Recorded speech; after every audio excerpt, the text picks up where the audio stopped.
So the thing about the Dagga Couple is we are the reluctant activists.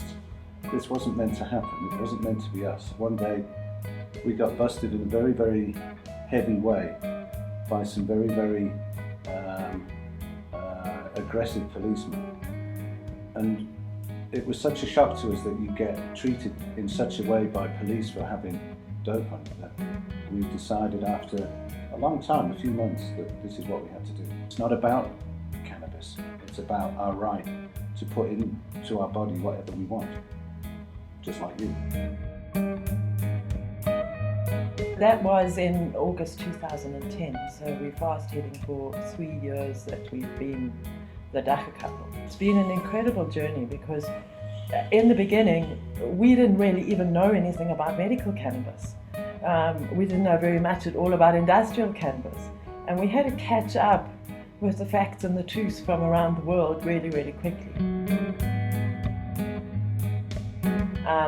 And our byline is Dagga the truth. If you're bust or you're in a situation, always tell the truth.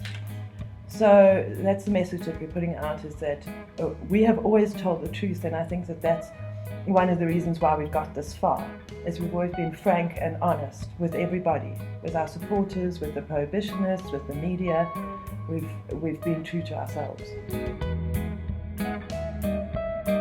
No matter how hard we try, no matter how many flyers we print, no matter how many interviews we give, every single time we go to the mainstream media, the first question that they ask us is the gateway drug. Because the Dagga is the easiest one to blame, because most people smoke Dagga. You know, people who eventually become addicts. It's not a case of if it's right or if it's wrong or the facts or whatever. It's usually people, very conservative religious people, and then the worst are the ex-addicts who have become religious. There's not many stupid stoners about, and we find that stoners are very switched on cookies again.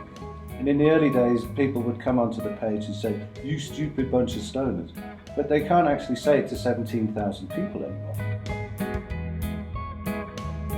The most vociferous hate we get is not directed so much at us, but directed at the thought of Dagga being legal.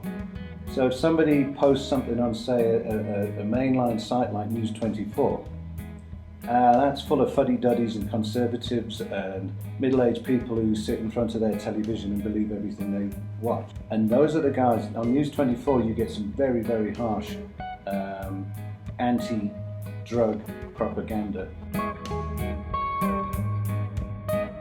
And I think that the key is to change the whole drug education thing in schools, and to rather teach kids emotional intelligence, because they preach at kids from up above, and they say, don't do this, don't do that, it's going to ruin your life, whatever, instead of teaching kids how to make informed choices, because it's their choice that is wrong if they get into the ugly drug.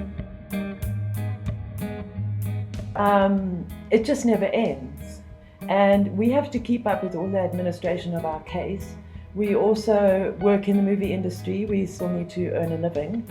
And so far, as far as the courts are concerned and all of the legal administration, we've done everything ourselves. We write all our court papers ourselves to keep the costs down. There's no such thing as a generic reply. Everything's such a personal thing. Somebody has a very, very specific and personal problem about their involvement with the cannabis plant. It could be a spouse and alimony and having the kids taken away, and a husband accusing a wife of using the plant, so jeopardizing her as a mother.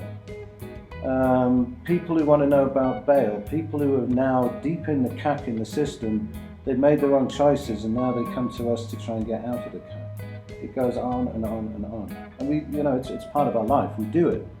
But it doesn't get any easier because, point in fact, we've just been away for 10 days. We shut down systems, we went out of signal, we shut down all the toys, and by the time we got back in 10 days, there were 79 emails to deal with. And some of them just drop you and your heart sinks. In Durban 2 weeks ago, a man that we know was given 8 years in a maximum security prison for growing dope.